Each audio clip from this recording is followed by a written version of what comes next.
لەگەڵ بەڕێز کاک سەرتیب جەوەر چاودێری سیاسی ڕاستەوخۆ لە ئەو لێرەوە لەگەڵمانە. کاک سەرتیب سڵاوت لێ بێم، کاتت باشسپاس بۆ بەشداریکردن لەگەڵمان. کاک سەرتیب، دەزانم تۆ پیاوێکی ورد و پرزانیاریت زانیاری لەلایە کە کۆبوونەوەکان کەی دەبن هەندێک زانیاری بە بەڕێستان دەگا، یەکێتی و پارتی کەی کۆ دەبنەوە لە مەفتەیەدا سبەی دوو سبەی سێ سبەی کەی کۆ دەبنەوە؟ هیچ جوادەیەک بۆ کۆبنەوەی پارتی وێچێتی دیار نییە، وازح نییە. ڕەنگە هەوڵ هەبوو بێت بۆ ئەوەی لایەنی کەم پەیوەندی بەیەکترەوە بکەن، ینی بتوانن دەریچەیەک بکەنە بۆی لەسەر مێزی گفتوگۆ بەیەکەوە دانیشن. بەڵام پێم وانە ئەو هەوڵانەی کە لە ناوخۆ دراون ئەنجامێکی ئەوتۆی هەبوو بێ بۆ بێگەیشتنی بڕیاردەرانی پارتی و یەکێتی، چونکە هەردوولا لەسەر خواستی خۆیان سوورن و لەسەر مێزی گفتوگۆ لە یەکتریەوە زۆر دوورن. من پێم وایە ڕەنگە تۆمبارەك بێتەوە عێراق بەم زوانە و لەگەڵ هاتنەوەی تۆمبارەك دووبارە ڕەنگە چانسی دانیشتنی پارتی وێچێتی زیاتر ببێ و فشار لە هەردوولا دەکرێت حەسەب بەپێی ئەو زانیارانێک کە لە میدیایەک ئەمریکی لێرە لەوێ باس کراوە. ڕەنگە ینی تۆمبارەك فشار لە هەردوولا بکە و ئەو ئەجێندای کە ئەمریکا لە عێراقی بەسەر عێراق ینی ئێستا لەسەر عێراق جێبەجێ دەبێت و سەرۆکوەزیران چووە ئەمریکا و چووە ئێران، احتیمالە بڕۆ بە تورکیا و سعودیا، ینی لە چوارچێوەی ئەم گۆڕانکارێن لە عێراقن بەشێک لە گۆڕانکارەکان پەیوەندی بە هەرێمەوەیە و جێبەجێکردنەکەی دەکەوێتە ئەستۆی ئەمریکا و تۆمبارەك ڕاست پێدراوە بەوەی کە سەرکاری شوکارەکان بکە. پێم وایە پارتی وێچێتی دەبینێت لە داهاتوودا و فشاریان لێ دەکات. دەڵێ فشاریان لێ دەکات. زانیارێکە بوو لای ئێمە کە سبەی یا دوو سبەی یان سێ سبەی کێتی پارتی کۆ ببنەوە، یانی ئایا وەفدێکە دوور لە چای میدیاکانە وەکو زانیاری لەلامان بوو، ویستم تۆ تاکیدمان بۆ بکەیتەوە ئەو زانیاریانەی لە لای توێ، بەڵام تۆ دەڵی کۆ نابنەوە، نازام ناتوێت میدیاکان بیزانن یان هێشتا تاکید نیت لەو زانیاریە؟ ینی لەوانەیە بە هەندێک لە سەرکردایەتی و بڕیاردەری ناو پارتی وێچێتی بەیەکەوە پەیوەندیان هەر هەیە، ینی ئەوانەی پەیوەندی شخصیان هەیە ئەوە هەرماوە و بەردەوامە. بەڵام من پێم وانییە ینی لە ئەنجامی هەوڵی ناوخۆی پارتی وێچێتی بگەنە ڕێکەوتن و ئەگەر بەبێ ینی عاملی خارجی بەبێ فاکتەری دەرەکی بەتایبەتش ئەمریکا پارتی وێچێتی زۆر زەحمەتە لەم قۆناغا بگەنە ڕێکەوتن، یا ئەوەتە ئەم 4 ساڵە هی پەرلەمان تەواو دەبێ بەبێ دانیشتنی پەرلەمان و خولەکە ینی حکوومەت پێک نایە، یان ئەوەتە ئەمریکا فشار لە هەردوولا دەکا و ئەمریکا مەفروضشە فشار بکە خۆ تەنها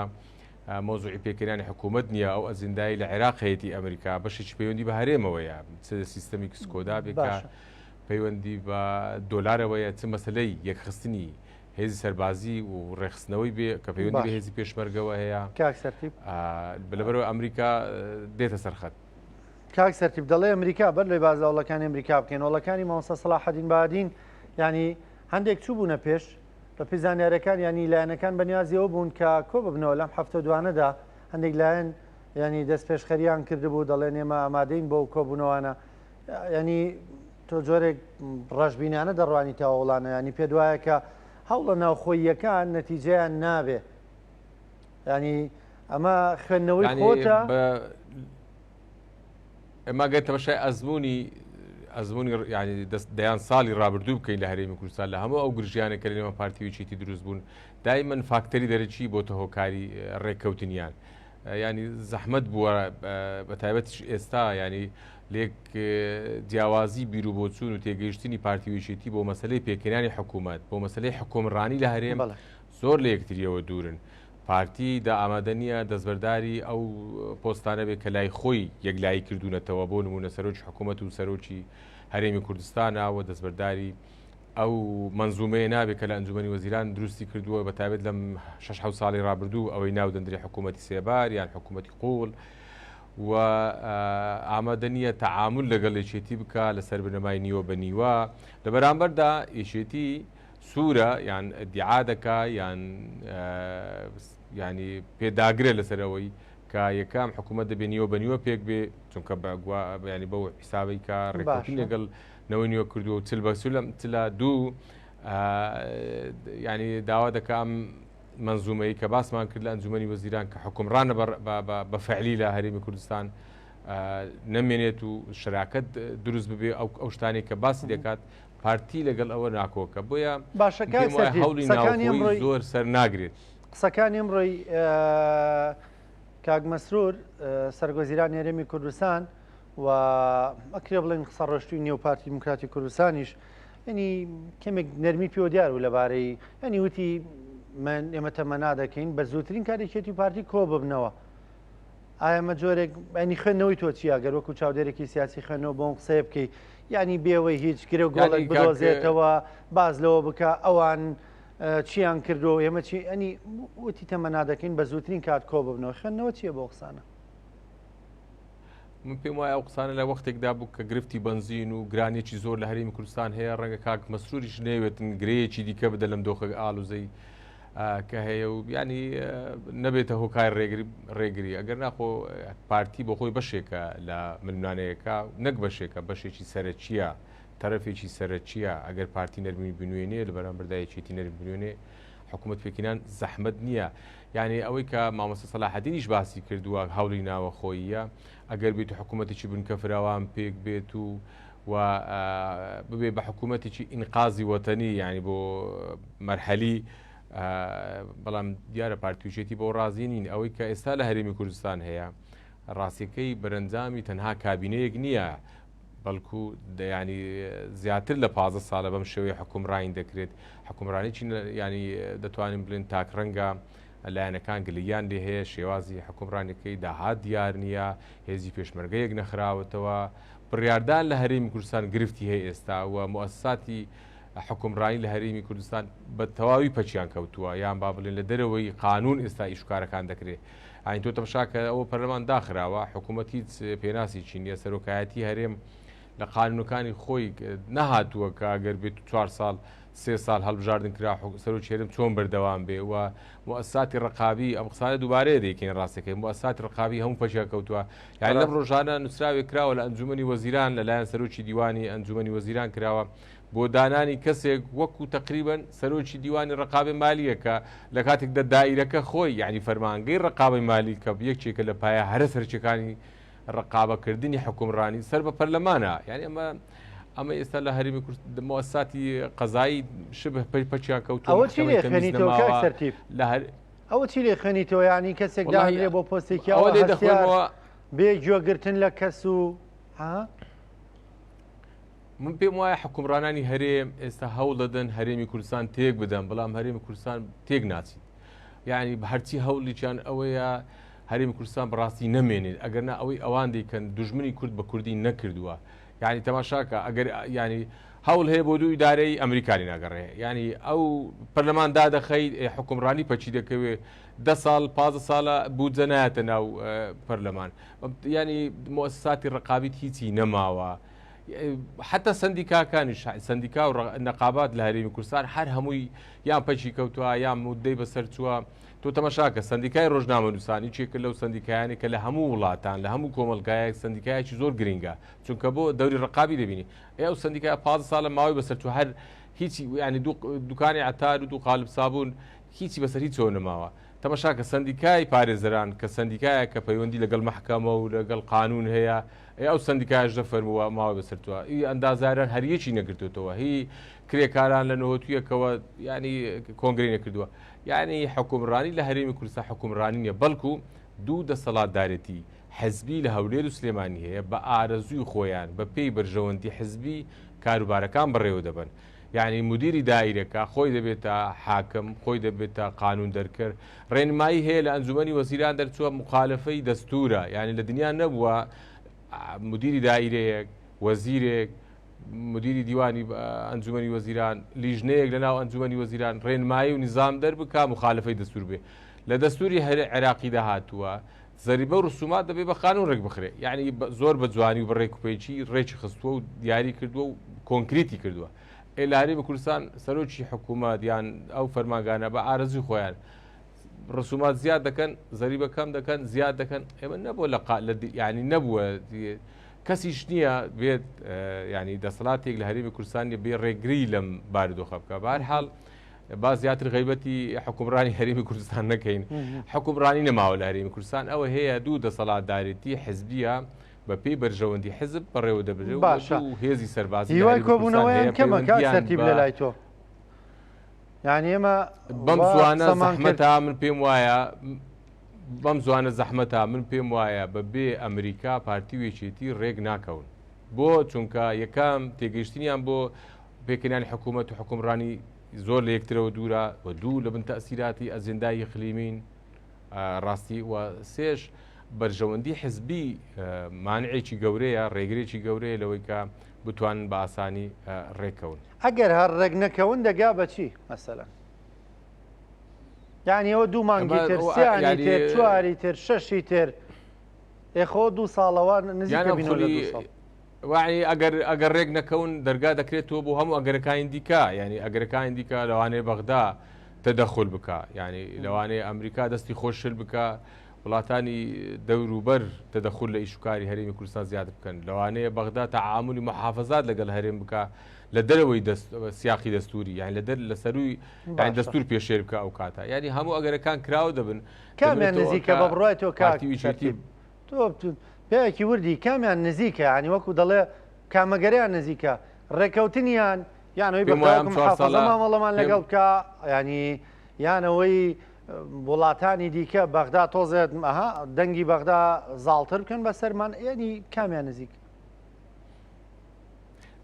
ئەوەی کە ئەگەری ئەوەی من پێشببینی یەکەم ئەم 4 ساڵە حکوومەتی هەرێم زەحمەتە پێک بهێنرێت ینی ئەگەر پێچ بهێنرێت لەم یەک دوو مانگە نابێت ئەوە ینی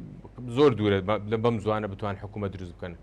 و تەدەخولی بەغدا لە هەرێمی کوردستان زۆر زیاتر دەبێت بە زەیدی بێتەوە بەغدا و دووبارە ئیشوکارەکانی وا دەست پێ دەکاتەوە بەشێک لە ئەجێنداکەی بریتیە لە مەسلەی کۆنتترۆلکردی نەوت لە هەرێمی کوردستان غازی ئەو غازی لە هەرێمی کوردستان هەیە مەسلەی سکۆدا سنوورەکان و حتا هەندێک فەرمانگە هەیە ڕەنگە داوا کە بێتەوە سەر بەغدا و مەسلەی میزانیا یعنیکە بابودجەی 2027 و هەشتا بندرێ جا دەزانی بەغدا فشارەکانی چەندە زیاتر دەبێت و ئەم 4 ساڵی داهاتوو ینی پەرلەمانی کوردستان لە بۆش دەڕوا حکوومەت دروست ناکرێت گرفتەکە لەوە نیە ئەم 4 ساڵش دەڕوا گرفتەکە لەوەیە هەڵبژاردننی داهاتوو دیسان نازان چی هەڵبژارد نەکەم کە مەجبورم پەنا بۆ بەغدا بن بۆ چووکە مؤسسەی هەڵبژارد لە هەرێمی کوردستان پەچی کەوتووە ئەگەر هەڵبژاردن بگرێتەوە نەتیجەکەی شتێکی ئەوتۆ ناگۆڕێ ڕەنگە ینی بگەڕێنەوە هەمان چوارگۆشە مربعی یەکەم ئەوش بریتی لەوەی پارتیوێکی دیساندار دەنیشتەوە سەر مێزی گفتوگۆ نەتیجە ئینتیخابیەکە دێتەوە بەردەستیان هەردوو لا بە عینەن تێگەیشتن باس لە پێکەنانی حکوومەت دەکەن و لێک دووریەکەیان هەر وەکو جاران دەبێت بۆیە عاملی ینی فاکتەری خارجی فاکتەری ئەمریکا یان دەرەکی فاکتەری یەکلاکەرەوەیە و پێم وایە هەڕەشەیان لێ دەکرێت لە مەسلەی پێشمەرگا لە مەسلەی نەوت لە مەسلەی سنوورەکان ڕەنگە ئەوە بێتە هۆی کاریەوەی کە هەردوو لا دەستبەرداری بەشێک لە داوە خواستەکانیان بن باشە کاک سەرتیب بەر لێ بچینە سەر باسی ئەنیم پێم خۆش بوو تۆزە سە لەسەرەوە مۆزاواش بکەین چەند ڕۆژێک کاشێتە عەرەبەکان بە پشتیوانی شانە نووسەکانی داش قسە بە بڵین وتاف دژی کورد دەڵێنەوە ێرش دەکەنە سەر کورد لە ڕۆژاوای کوردستان بەرلۆی ئەنی پرسیارەوەت لێ بکەم بەڕێز لاولێری بنزینی دەستکەوت ئۆتۆمبیلەکەت بنزینی تێدایە لەکوێ تێی دەکەی وڵامەیەکێکە لە گرفتە هەرە سەرچیەکان بۆ چونکە مۆزوعی خزمەتگوزاری هەندێک لە خزمەتگوزاریەکان هەن پەیوەندی بە تاک بە تاچی خێزانەکانی هەرێمی کوردستانەوەیە یەکێک لەوانە مەسلەی سوتەمەنیە ینی ئەوەی کە ئێستا دەگوزارێت وەڵامەکەی لای دەسەڵاتدارانە لای ئەوانەیە کە مەسفا و پاڵاوگەیان هەیە لای ئەوانەیە کە 50,000 بەرمیل ڕۆژانە وەردەگرێن وەڵامەکە لای ئێمەمانان نییە ئێمەمانان وەکو هاوڵاتی بەپێی منطق منطق و هەندێک زانیاری تەعامل لەگەڵ ئەم دۆخە دەکەین پێم وایە جگە لە ئەزیەتدان و ئازاردانی دەرونی خەڵکی کوردستان باوەڕت هەبیت کەمینەیەک هەن دەستیان خستوت سەر ئێمە لە هەولێر خنخنۆکە سەر هەناسەدانی ئێمە ینی پێیان خۆش نییە دوو ڕۆژ بەبێ فشاری دەرونی دوو ڕۆژ بەبێ گرفت بە ژیان بکەین ینی ئەوەی هەیە بەزەید بە خەڵک دادێتەوە لەسەر ئەم زادەوبانە بە پلەی گەرمای لە پلەی گەرمای 45 سەرەی بنزینی گرتووە بە پارەش نییە بیکڕێت یعنی ئەمڕۆ کە یەکێکم بینی لە بازاڕی تەیراوە لە هەولێر بازار لە ناو بازاڕی خۆراکەوە بازار دەبەیەک بنزینی کردەوە بە 600,000 دینار ئەمە جگە لە سوکایەتی بە مەشاعیر و بە ژیانی خەڵک باوەڕ تەبینێت زیدکەینیە کەمینەیەک ینی بۆ خۆشگوزەرانی خۆیان کەمینەیەک بۆ زیادکردنی ژمارەی داهاتیان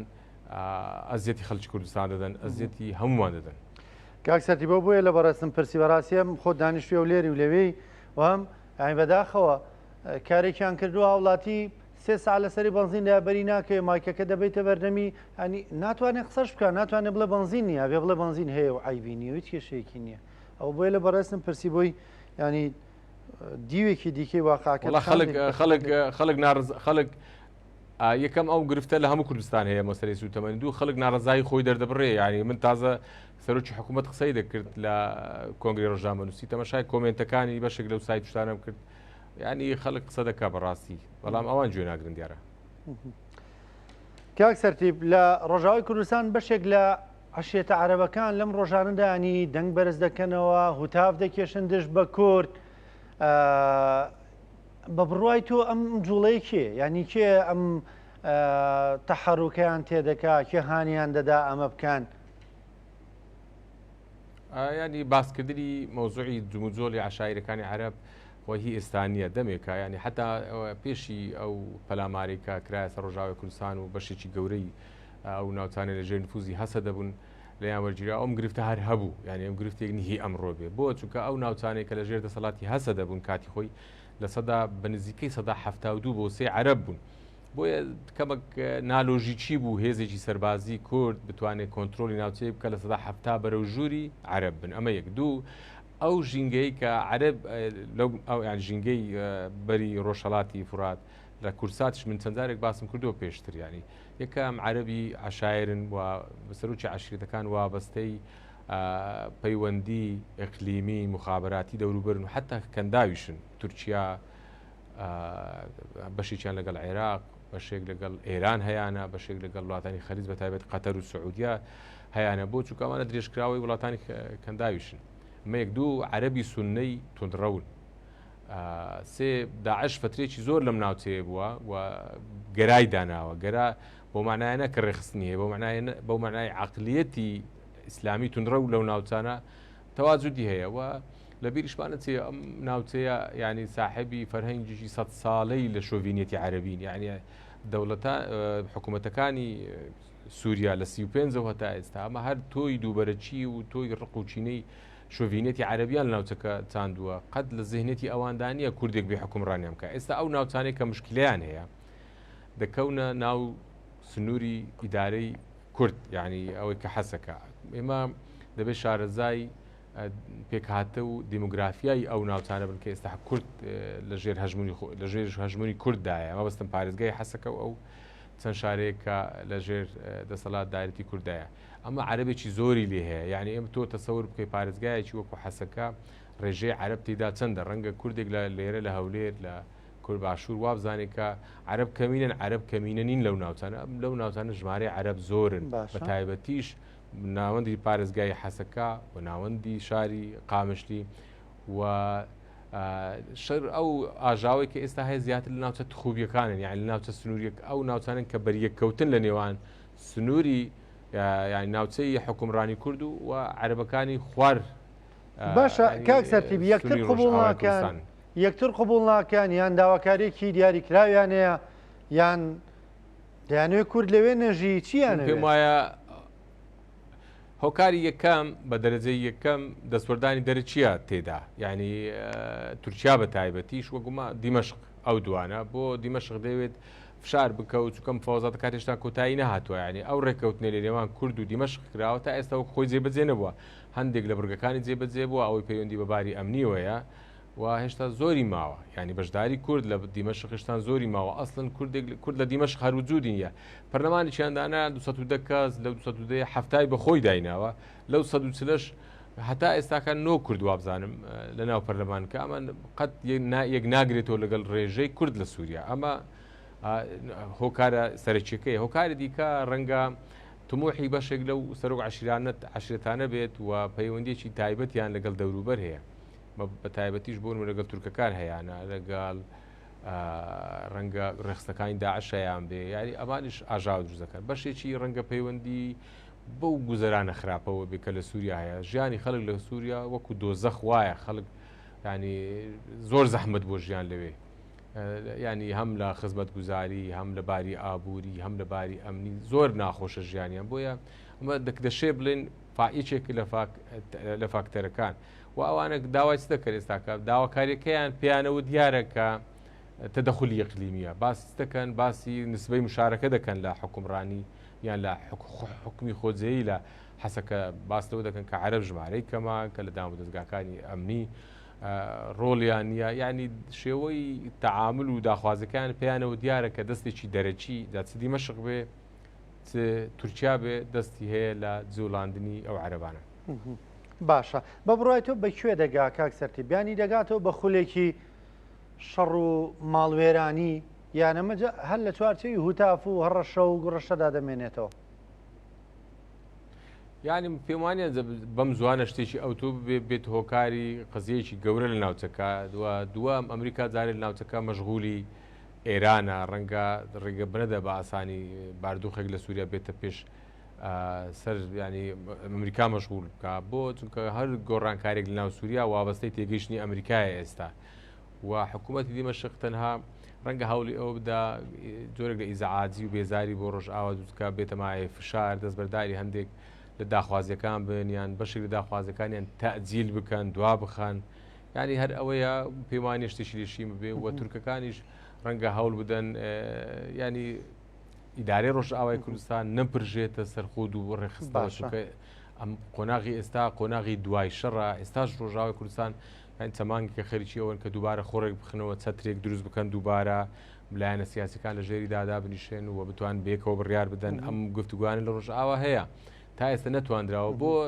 بەشێک لە هۆکارەکەی ئەوەی کە ئەم ژاوە کە ئێستا دروست بۆ عەرەبەکان دروستیان کردووە باشە کاک سەرتیب ئەم هەڕەشە و گوڕەشانە ئەو کات نییە با بڵێن لە یەک دو ڕۆژی ڕابردووشدا سەرۆکی سووریا دیدارێکی میدیاییە بۆ لەگەڵێکێک لە کەناڵە جیهانیەکان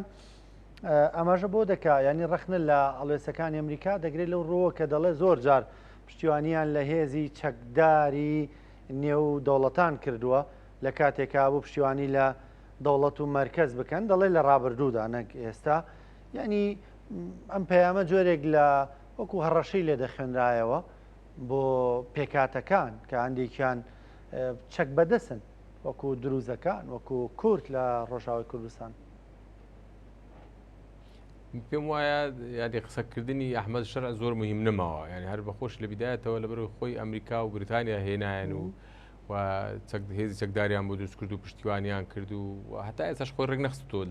تا ئێستا لە سووریا جێیشی نیزامی نییە کۆمەڵە گروپی چەکدارن و دەستیان گرتووە بەسەر ناوچەکانی ژێر کۆنتترۆلی دیمەشق و دەوڵەتێکی فاشی لەلایەت بۆ چونکە